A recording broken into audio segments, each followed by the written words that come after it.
मेरी मंजिल मुझे नजर आ गई, जिसको सपने में देखा था वो घर आ गई।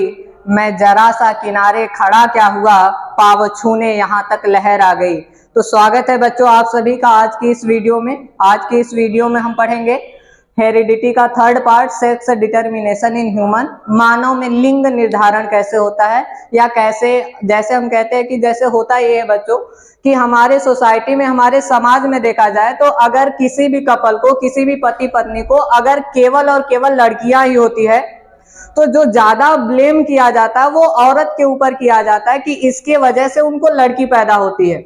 लेकिन अगर बायो में देखा जाए बच्चों तो ऐसा कुछ भी नहीं होता है। लड़का भी होने के 50% चांस होते हैं और 50% ही चांस क्या होते हैं, लड़की होने के। तो आज की इस वीडियो में हम लोग पढ़ेंगे कि कैसे लड़का बनता है और अंदर गर्भ में कैसे लड़की बनती है, इसके बारे में पढ़ेंगे। ध्यान से सुनना बच्चों। अगर हम बात करें बच्चों अपने किसी भी शरीर की सेल की बात करें, हमारी बॉडी की अगर कोई भी सेल हो, कोई भी कोशिका हो, तो इसके अंदर कुल बच्चों 23 जोड़ी गुणसूत्र पाए जाते हैं। कितने? 23 जोड़ी गुणसूत्र पाए जाते हैं। 23 पेयर क्रोमोसोम पाए जाते हैं बच्चों। अब ये जो 23 पेयर क्रोमोसोम है, 23 जोड़ी गुणसूत्र जो है, इस 23 जोड़ी गुणसूत्र में से बच्चों जो 22 जोड़ी गुणसूत्र होते हैं, कितने? 22 पेयर। जो 22 जोड़ी गुणसूत्र होते हैं बच्चों, इनको हम ऑटोसोम कहते हैं बच्चों। क्या कहते हैं? ऑटोसोम कहते हैं, कायिक गुणसूत्र कहते हैं। और ऑटोसोम का काम होता है बच्चों शारीरिक कैरेक्टर को कंट्रोल करना, यानी बॉडी कैरेक्टर को क्या करना, कंट्रोल करना, शारीरिक लक्षण को कंट्रोल करना। बॉडी कैरेक्टर जैसे हमारा स्किन कलर क्या होगा, हमारा आई कलर क्या है, हमारी हाइट क्या है, हमारे हेयर कैसे है, घुंघराले हैं कि स्ट्रेट है बिल्कुल, तो हमारा ब्लड ग्रुप क्या है, हमारे अंदर इंसुलिन बन रहा है कि नहीं बन रहा है, इन सबको कंट्रोल करने का काम कौन करते हैं बच्चों? ये 22 पेयर करते हैं। तो हमने कहा 22 पेयर को ऑटोसोम कहते हैं और ऑटोसोम का काम है बॉडी कैरेक्टर कंट्रोल करना, शारीरिक लक्षण को क्या करना, नियंत्रित करना। अब ये बच्चों एक बात और है ऑटोसोम के लिए कि ये मेल और फीमेल दोनों में एक जैसे होते हैं। मेल और फीमेल, नर और मादा दोनों में क्या होते हैं बच्चों? सेम होते हैं, एक जैसे होते हैं। तो हमने ऑटोसोम के लिए केवल 2 से 3 बात कही। ये कितने होते हैं ऑटोसोम? 22 पेयर। काम क्या करेंगे? शारीरिक लक्षण को, बॉडी कैरेक्टर को कंट्रोल करेंगे। और मेल और फीमेल दोनों में क्या होते हैं? सेम होते हैं, एक समान होते हैं। तीसरा है बच्चों, अब दूसरा क्या है, जो 23rd पेयर है, कौन सा? 23rd पेयर, 23वां जो जोड़ा होता है, 23वां पेयर जो होता है, उसको बच्चों हम लोग सेक्स क्रोमोसोम कहते हैं। क्या कहते हैं? सेक्स क्रोमोसोम कहते हैं। हिंदी में कहे तो लिंग गुणसूत्र कहते हैं। अब इसका काम होता है बच्चों, इसका काम ये होता है सेक्स डिटरमाइन करना, यानी लिंग का निर्धारण करना। यही डिटरमाइन करेगा, यही निर्धारित करेगा कि कौन मेल होगा, कौन फीमेल होगा, यानी कौन नर होगा और कौन मादा होगा।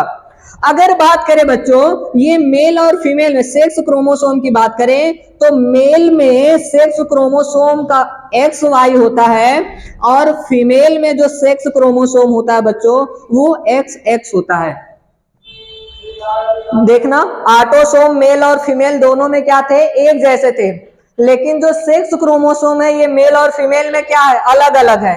मेल में क्या है बच्चों? XY है और फीमेल में क्या है? XX है। अब सुनना, होता क्या है, जब फीमेल में बच्चों ओवम बनता है, फीमेल में क्या बनेगा? जब ओवम बनेगा, जब अंडाणु बनता है, तो फीमेल में जितने भी ओवम बनेंगे सभी ओवम में क्या पाया जाता है? एक यक्स गुणसूत्र पाया जाता है। एक क्या पाया जाता है? एक्स गुणसूत्र पाया जाता है। लेकिन जब नर में मेल में स्पर्म बनते हैं तो कुछ स्पर्म ऐसे होते हैं जिनके अंदर एक्स गुणसूत्र पाया जाता है और कुछ स्पर्म ऐसे होते हैं जिनके अंदर क्या पाया जाता है? वाई क्रोमोसोम पाया जाता है, वाई गुणसूत्र पाया जाता है। अब सुनना, कोई भी चाइल्ड चाहे मेल हो या फिर फीमेल हो, कोई भी चाइल्ड चाहे मेल हो चाहे फीमेल हो, चाहे नर हो चाहे मादा हो, सभी के अंदर एक यक्स गुणसूत्र हमेशा उसकी मदर से आता है, मां से आता है। हमने क्या कहा, कोई भी बच्चा, कोई भी चाइल्ड, अगर हम कहे चाहे हम हो चाहे हमारी सिस्टर हो, तो हमारे अंदर एक एक्स क्रोमोसोम कहाँ से आया है, मदर से। और अगर हम कहे हमारी सिस्टर है, तो सिस्टर में भी हमारे कहाँ से एक एक्स क्रोमोसोम कहाँ से आया है, मदर से। तो कोई भी चाइल्ड, चाहे मेल हो या फीमेल हो, कोई भी बच्चा चाहे नर हो या मादा हो, उसके अंदर एक एक्स गुणसूत्र उसके मदर से आता है। अब सुनना, अगर फादर का एक्स वाले, फादर से भी एक्स गुणसूत्र आ जाए, फादर से क्या आ जाए बच्चों, एक्स गुणसूत्र आ जाए, तब क्या होगी, फीमेल चाइल्ड होगी, यानी लड़की पैदा होगी। अगर फादर से वाई गुणसूत्र जाएगा, तब क्या पैदा होगा बच्चों, लड़का पैदा होगा, मेल चाइल्ड पैदा होगा। आई बात समझ में? तो ये है पूरी सेक्स डिटर्मिनेशन की प्रक्रिया। तो 50% चांस होते हैं कौन जाए, एक्स वाला जाए, और 50% चांस है कि कौन जाए, वाई वाला जाए। तो अब तक हमने सेक्स डिटर्मिनेशन में यही कहा कि हमारे अंदर 23 जोड़ी गुणसूत्र है, 23 में से 22 जोड़ी को क्या कह दिया, ऑटोसोम, कायिक गुणसूत्र। और कायिक गुणसूत्र का काम था शारीरिक लक्षण को कंट्रोल करना, और हमने कहा कि वो मेल और फीमेल में क्या होते हैं, एक जैसे। यही पढ़ा 3 बातें। सेक्स क्रोमोसोम के लिए हमने कहा 23वां पेयर क्रोमोसोम, 23वां जोड़ी गुणसूत्र क्या कहलाता है, सेक्स क्रोमोसोम। हमने कहा कि उसका काम क्या होता है, सेक्स डिटर्मिनेशन करना, लिंग का निर्धारण करना। हमने कहा कि वो मेल और फीमेल में क्या होते हैं, अलग अलग। नर में क्या होता है, मेल में एक्स वाई होता है, और फीमेल में क्या होते हैं, एक्स एक्स। हमने कहा कोई भी चाइल्ड, उसके अंदर एक एक्स गुणसूत्र कहां से आता है, मदर से आता है। और हमने कहा अगर पिता से भी, फादर से भी एक्स गुणसूत्र आ जाएगा तो फीमेल चाइल्ड होगी, लड़की पैदा होगी। अगर पिता से, फादर से वाई क्रोमोसोम जाएगा तो क्या होगा, लड़का पैदा होगा।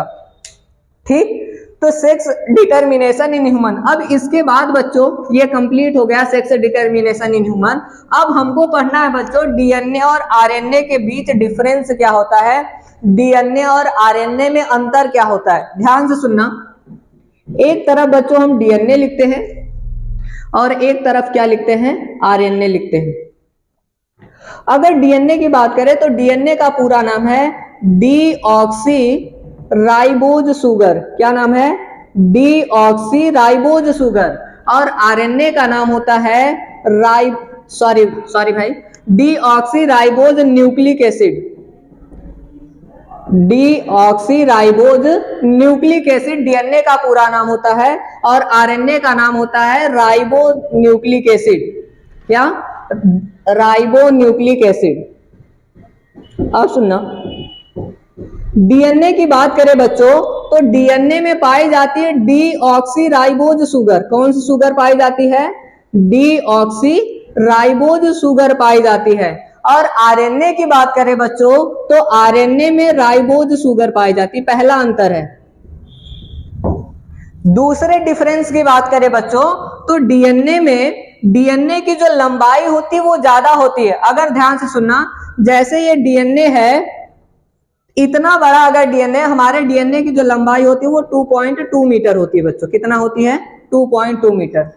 अब ये डीएनए है इतना बड़ा, तो इस डीएनए से जब आरएनए बनेगा तो जितना बड़ा डीएनए है इससे पूरे डीएनए से आरएनए नहीं बनता, केवल इसके कुछ भाग से ही क्या बनता है, आरएनए बनता है। जैसे जिस पार्ट को हम कलर कर रहे हैं, डार्क कर रहे हैं, इस वाले पार्ट से अगर इस वाले भाग से आरएनए बनेगा तो आरएनए की लंबाई इतनी बड़ी होगी, फिर इस वाले भाग से बनेगा तो इतनी बड़ी होगी।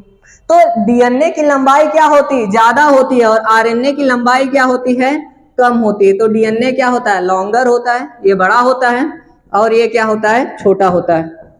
तीसरी बात, तीसरा अंतर यह है बच्चों कि डीएनए को देखा जाए तो ये न्यूक्लियस में पाया जाता है। कहां पाया जाता है, न्यूक्लियस में पाया जाता है, केंद्रक में पाया जाता है। मेन लोकेशन इसकी न्यूक्लियस में होती है।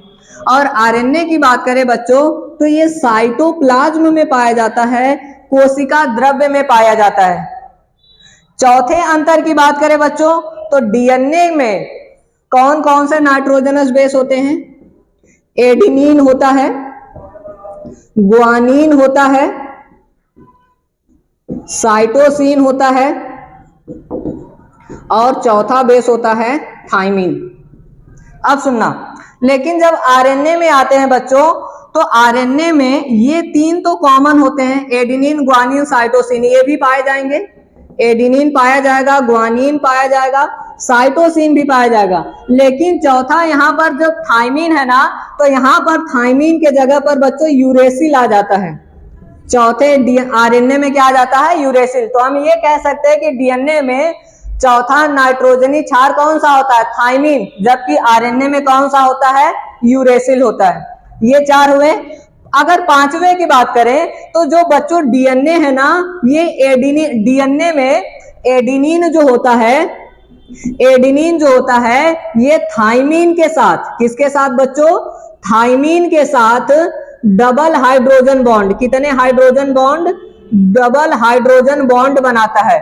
लेकिन जब आरएनए में आते हैं बच्चों, तो यही एडिनिन थायमिन के जगह पर किससे बॉन्ड बनाएगा? यूरेसिल के साथ 2 हाइड्रोजन बॉन्ड बनाता है। किसके साथ? यूरेसिल के साथ 2 हाइड्रोजन बॉन्ड बनाता है। आई बात समझ में? अगर डीएनए की बात करें, अब तक हमने कितने अंतर पढ़े बच्चों? 5। पहला पढ़ा कि डीएनए में डीऑक्सीराइबोज शुगर पाई जाएगी, आरएनए में राइबोज शुगर। डीएनए की लंबाई ज्यादा होती है, आरएनए की लंबाई छोटी होती है। डीएनए कहाँ पाया जाएगा? न्यूक्लियस में, केंद्रक में। और आरएनए कहाँ पाया जाएगा? साइटोप्लाज्म में, कोशिका द्रव्य में। हमने कहा डीएनए में चौथा नाइट्रोजनी क्षार कौन सा होता है? थायमिन होता है। जबकि आरएनए में कौन होता है? यूरेसिल होता है। हमने कहा डीएनए में एडिनिन किसके साथ जुड़ेगा? थायमिन के साथ जुड़ करके कितने हाइड्रोजन बॉन्ड? 2 हाइड्रोजन बॉन्ड बनाएगा। आरएनए में एडिनिन किसके साथ जुड़ेगा? यूरेसिल के साथ जुड़ेगा 2 हाइड्रोजन बॉन्ड से। अब सुनना, जो डीएनए होता है बच्चों, ये स्टेबल होता है। डीएनए कैसा होता है? स्टेबल होता है, अस्थाई होता है। ये ज्यादा रिएक्ट नहीं करता, इसमें ज्यादा चेंज नहीं होते। तो डीएनए कैसा होता है? स्टेबल होता है, अस्थाई होता है। जबकि आरएनए क्या ऐसा होता है बच्चों? ये रिएक्टिव होता है, क्रियाशील होता है। कैसा होता है? रिएक्टिव होता है, क्रियाशील होता है, यानी बहुत चेंज इसमें होते रहते हैं। अगर डीएनए की बात करें बच्चों, तो जो डीएनए है ये अपनी कॉपी बना सकता है, यानी डीएनए से क्या बन जाएगा? डीएनए बन जाएगा। डीएनए से डीएनए बन सकता है, यानी डीएनए अपनी क्या बना सकता है? कॉपी बना सकता है। लेकिन आरएनए से आरएनए कभी नहीं बनता। आरएनए से आरएनए नहीं बनता, यानी आरएनए अपनी कॉपी नहीं बना सकता। फिर अगले अंतर की बात करें बच्चों, तो जो डीएनए है ये सभी जीवों में, जनरली सभी जीवों में क्या है? एक जेनेटिक मटेरियल है। क्या है बच्चों? जेनेटिक मटेरियल है, आनुवांशिक पदार्थ है। लगभग सभी जीवों में ये आनुवांशिक पदार्थ है, जेनेटिक मटेरियल है। जबकि आरएनए केवल कुछ बैक्टीरिया में, केवल कुछ बैक्टीरिया में ही क्या है ये बच्चों? जेनेटिक मटेरियल है। आई बात समझ में? तो अब तक हमने क्या पढ़ा? डीएनए और आरएनए में टोटल 8 डिफरेंस पढ़े। पहला डिफरेंस डीएनए में क्या पाया गया था? डीऑक्सीराइबोज शुगर, आरएनए में राइबोज शुगर। डीएनए में हमने देखा कि कौन सा बेस पाया गया था? थायमिन चौथा था, और आरएनए में क्या था? यूरेसिल था। डीएनए में हमने देखा था एडिनिन किससे जुड़ा था? थायमिन के साथ। और आरएनए में किससे जुड़ा था? एडिनिन यूरेसिल के साथ। हमने फिर ये देखा कि डीएनए की लंबाई ज्यादा होती है और आरएनए की लंबाई क्या होती है? छोटी होती है। हमने देखा डीएनए स्टेबल है और आरएनए क्या है? रिएक्टिव है। डीएनए से डीएनए बन सकता है, जबकि आरएनए से आरएनए नहीं बनता।